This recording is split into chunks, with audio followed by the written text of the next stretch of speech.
adakah teknik Rahnu boleh gandakan simpanan? Ada juga yang tanya, Rahnu bolehkah overlapping? Jawapan jujur daripada saya berdasarkan pengalaman pakar-pakar kewangan dan juga pakar emas seperti Tuan Muhammad Zulkifli Syafiee, Tuan Syukur Hashim dan juga Tuan Azizi Ali, penulis buku-buku kewangan dan emas. Teknik pajak untuk gandakan emas ini tidak sesuai kerana ia bukannya menambah gram emas, ia hanya menambah hutang. Ramai orang salah faham apabila ada syarikat emas yang mengajar pajak emas dapat duit, beli emas lagi pak seperti bijak. Tetapi hakikatnya dia sedang gandakan liability, bukan aset. Jika tuan-puan ingin gandakan gram emas, caranya bukan dengan pajak, tetapi dengan menambah ilmu kewangan dan emas, tambah pendapatan dan tambah disiplin menabung. Satu perkara yang ramai tidak sedar, kos pajakan Rahnu sebenarnya tinggi sekitar 12 ke 15% setahun. Ianya lebih rendah daripada caj kad kredit, tetapi tetap mahal untuk sesuatu yang tidak menambah nilai aset.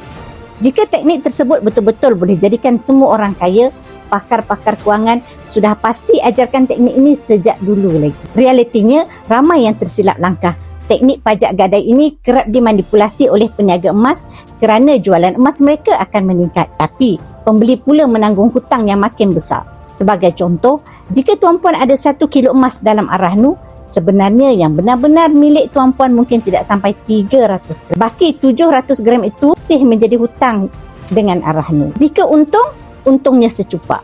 Tetapi, bila rugi, ruginya segantang. Sebab itu, kita tidak perlu kejar teknik pelik untuk kaya dengan emas.